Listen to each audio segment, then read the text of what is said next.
हाय कर. हाय. अरे लोक घाबरतील मम्मी. हा हाय गाईज, जय Siyaram. Welcome back to my channel clicks by Vedika. आणि आता झालेली आहे संध्याकाळ आणि मी चालले आहे शेतावर. गाईज, शेतावर जायला एक्सप्लोर करायला मला खूप कंटाळा येतो, पण मम्मीच्या आग्रहाखातीर आज मी शेतावर आलेली आहे. मम्मीनी सांगितलं आहे की शेतावर खजाना आहे. कसला खजाना आहे हा मला पण माहिती नाही आहे, तर तिकडे जाऊया आणि बघूया. तर पोचलो आहोत गाईज, आणि आमचा एंट्रन्स दाखवते शेतावरचा कसा आहे. बघा, मम्मी पण आलेली आहे सोबत, तुम्हाला दिसत असेल. हा, तर दाखवते तुम्हाला. आहे ही अशी या हालतमध्ये झालेली आहे गाईस, पण तिला नीट करायचं आहे, तिचा बंदोबस्त करायचा आहे. त्यासाठी खास आम्ही शेतावर आलो आहोत. मम्मी पण आलेली आहे, बघू शकता तुम्ही. आणि आता आतमध्ये जायचं आहे आपल्याला, तर चला आतमध्ये जाऊया. मोकळी केलेली आहे गाईज, आणि आता आम्ही शेतात एंटर करत आहोत. तर बघूया मम्मीचा खजाना काय आहे. नक्की खजाना आहे की नक्की काय दाखवत आहे काय माहिती. तर चला बघूया. प्लीज, हे तुम्ही बघू शकता, हा आहे आमच्या शेतातला खजाना, ज्याबद्दल मम्मी बोलत होती. आता खजाना इन द सेन्स तिला काय म्हणायचं होतं की जे आता शेतात वाल, मटकी, चवळी जे काही पेरलंय त्याची रोपं अशी सुंदर आलेली आहेत, हिरवी हिरवीगार. तर तेच मम्मीला तुम्हाला सांगायचं होतं. तर आता आपण एक्सप्लोर करूया की कोणती कोणती रोपं आली आहेत.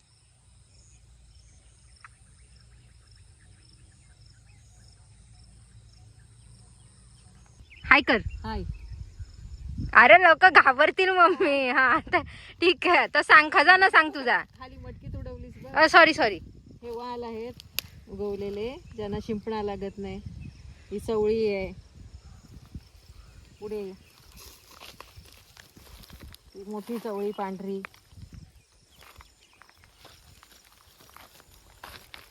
मध्ये मध्ये मटकी आलेली आहे. हे तू कधी पेरलंस, म्हणजे साधारण सांग आम्हाला, कारण का मी तर नव्हते, मी तर बाहेरच होते. जानेवारी महिन्यात पेरलं. आणि आता किती महिन्यानंतर? बरोबर 1 महिन्यानंतर एवढी मोठी रोपटी. एवढी मोठी रोपटी होतात. त्यांना पाणी शिंपण्याची गरज लागत नाही, आपोआप दवावर मोठी होतात. आणि किडीसाठी कुठलं केमिकल किंवा कसलं औषध मारावं असं वाटत पण नाही, कारण सगळी बघितलं तर निरोगी आहेत. आणि ह्याचा आम्ही वर्षभर कडधान्य हळू. कडधान्य मिळतात.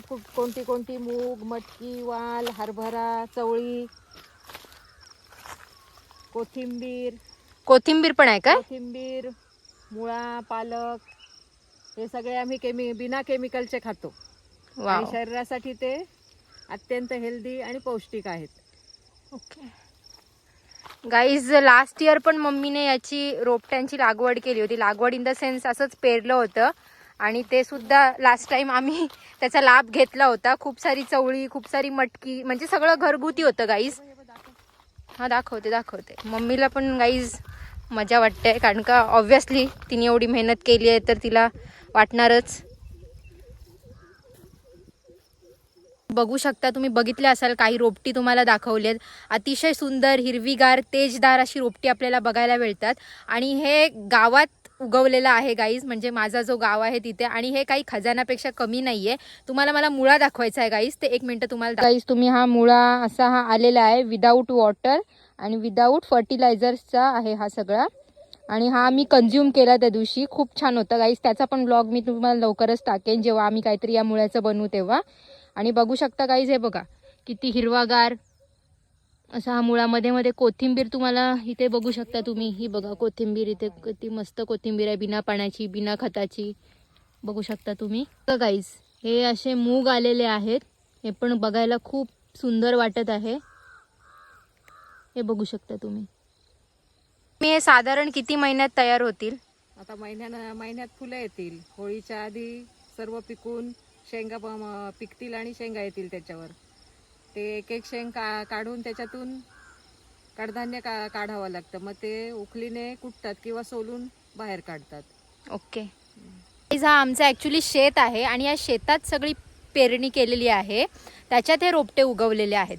आणि दुसरी गोष्ट अशी आहे, हे मला तुम्हाला पहिलेच सांगायचं होतं, ॲक्च्युली पहिले सांगायला पाहिजे होतं, पण मी विसरले. या शेताचं नाव मानट आहे. आमचे आजोबा म्हणजे पणजोबा होते ना, त्यांनी प्रत्येक शेताचं असं नामकरण केलेलं आहे. आणखीन पण आमची शेतं आहेत, त्यांना पण वेगवेगळी प्रकारची नावं आहेत. तर या शेताचं नामकरण मानट असं केलेलं आहे. तर या शेताला आम्ही मानट म्हणून ओळखतो. आणि इथे खूप मजा येते गाईज येताना. म्हणजे मी लहानपणी यायचे, एक्सप्लोअर करायचे, भाऊ बहीण सगळे यायचो, एक्सप्लोअर करायचो. म्हणजे एक्सप्लोअर करण्यासाठी खूप काय काय आहे, ठिकाणं पण आहेत, झाडं तर अनेक आहेत. चिंचेची आहेत, त्याच्यानंतर आंब्याची आहेत, त्याच्यानंतर मग मी अजून कसली झाडं आहेत इथे रामफळ आहे, फणस आहे, बघा गाईज, रामफळ, फणस, अशी एक चिकूची झाडं आहेत, अनेक प्रकारची झाडं आहेत. तुम्हाला पूर्ण शेताचा व्ह्यू दाखवते मी, एक मिनिट. हे बघा गाईज, तुम्ही बघू शकता, हा आहे पूर्ण शेताचा परिसर. वरती पण जायला वाट आहे. आणि समर सीझन मध्ये खूप मजा येते इकडे यायला, कारण का आंबे खूप पिकलेले असतात, कच्चे पिक्के असे वेगवेगळ्या प्रकारचे खायला भेटतात. मम्मी आहे इथे उभी. आणि हे बघा, हा व्ह्यू बघा गाईज, बघा, बघू शकता तुम्ही. हे बघा गाईस, तुम्ही हे बघू शकता. मला सुरुवातीला ही कोथिंबीरच वाटली, पण ही काही कोथिंबीर नाही आहे. हा एक गवत आहे आणि या गवताचं नाव असं आहे कानफुटी. तरी शोधून काढावी लागते, कारण का हिचे जे ताने आहेत हे पूर्ण भाजीला वाइंड अप करून टाकतात, सभोवताली असे गुंडाळतात आणि त्याच्यानंतर ते मारून टाकतात तिला. मग ही आपल्याला शोधून काढावी लागते, जेणेकरून भाजीची ग्रोथ व्हावी आणि ती मोठी व्हावी. थांब मम्मी, हे तू काय करतेस? मी कोथिंबीरीची पानं काढते.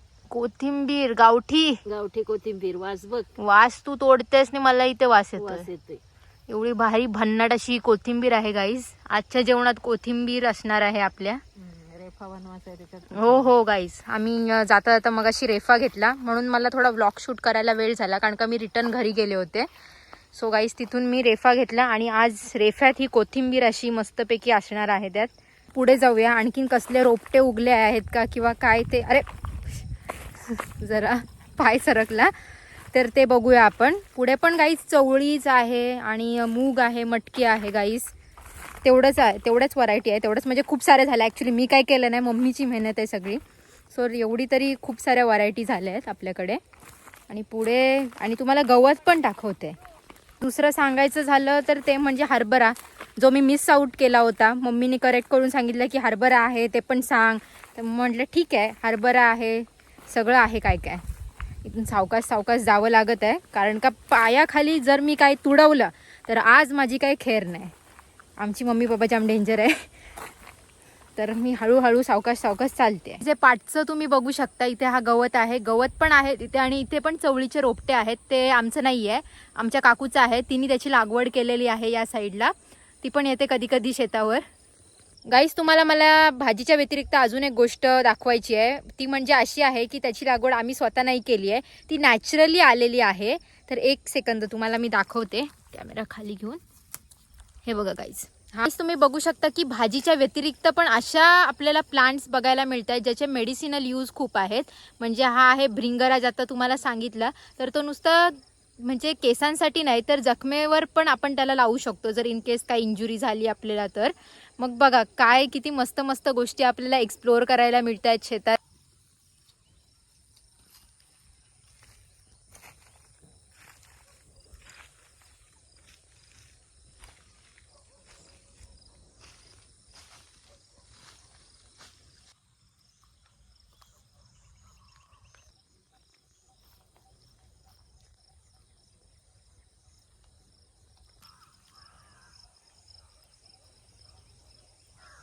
हा गाईस, तुम्ही बघू शकता मागे आंब्याचं झाड आहे आणि तिथून सन किती मस्त वाटत आहे गाईस. तर हा आंब्याचं झाड यावर्षी काय मोहरलेला नाही आहे. सो यावर्षी काय आशा धरून फायदा नाही की आंबे मिळतील काहीतरी खायला.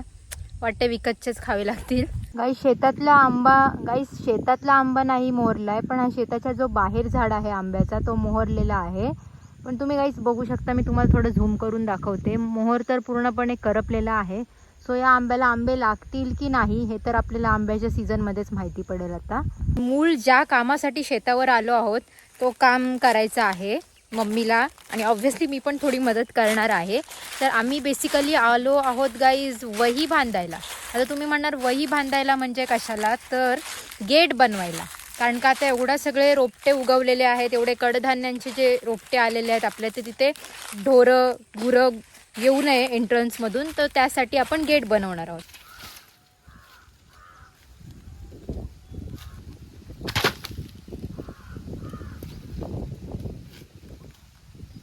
मम्मी एकटीच काम करत आहे, मी पण थोडी तिला मदत करून घेते आणि आता मिळूया थोड्या वेळात. ही पूर्ण बांधून झालेली आहे. मम्मीने मला काहीच करून दिलं नाही, सगळं स्वतःनीच केलं आहे. मम्मी होती गाईस. आणि आता तुम्हाला एक स्पेशल गोष्ट दाखवायची आहे, ती म्हणजे सनसेट, की शेतावरून सनसेट कसा दिसतो ते मी तुम्हाला दाखवते. गाईस तुम्ही बघू शकता सनसेट किती मस्त दिसत आहे इथून. आता व्लॉग संपवण्याची वेळ आलेली आहे आणि घरी जायची वेळ आलेली आहे माझ्या. तर व्लॉग आवडला असेल तर please like, share and subscribe.